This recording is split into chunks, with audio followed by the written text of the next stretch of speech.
In the previous lesson, we learned that a disciple is a learner who is learning to depend daily on King Jesus. However, before we go any further, we should take a moment to be clear about something regarding what it means to depend on King Jesus.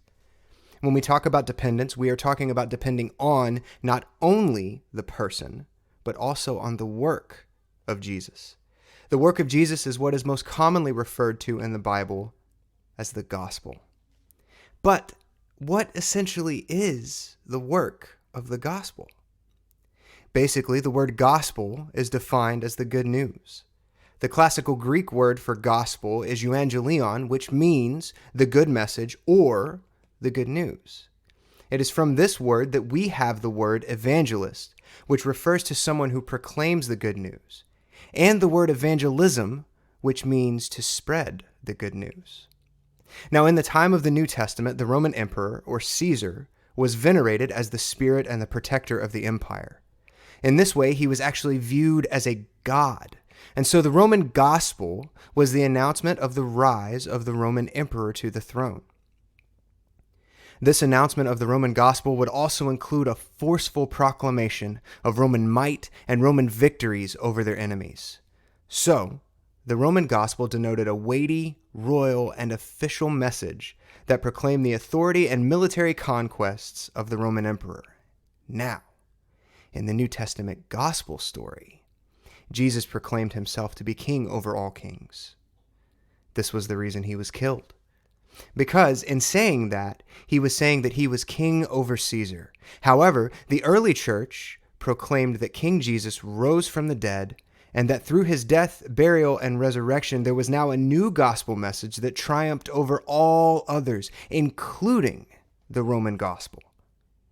Jesus was the triumphant king who vanquished his enemies on the cross and was raised to new life as the newly crowned King of all kings.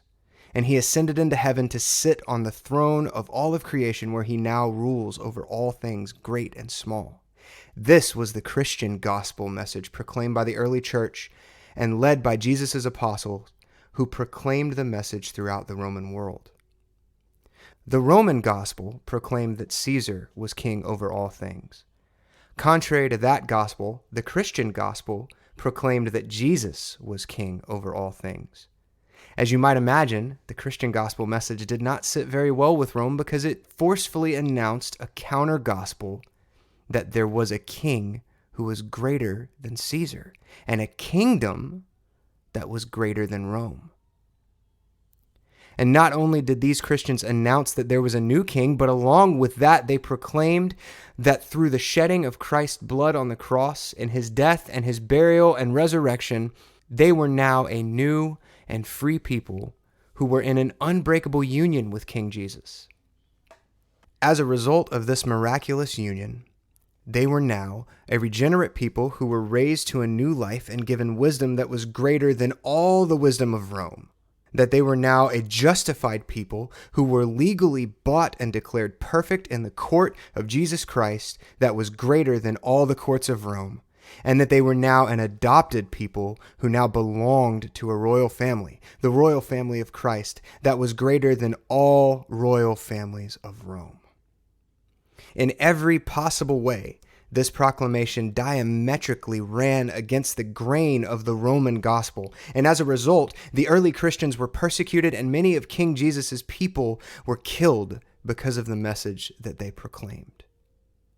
So now, bringing it all back around, Christian discipleship is learning to daily embrace and depend on the person and the glorious gospel of King Jesus, which is greater than the false gospels that are proclaimed by worldly kings and kingdoms.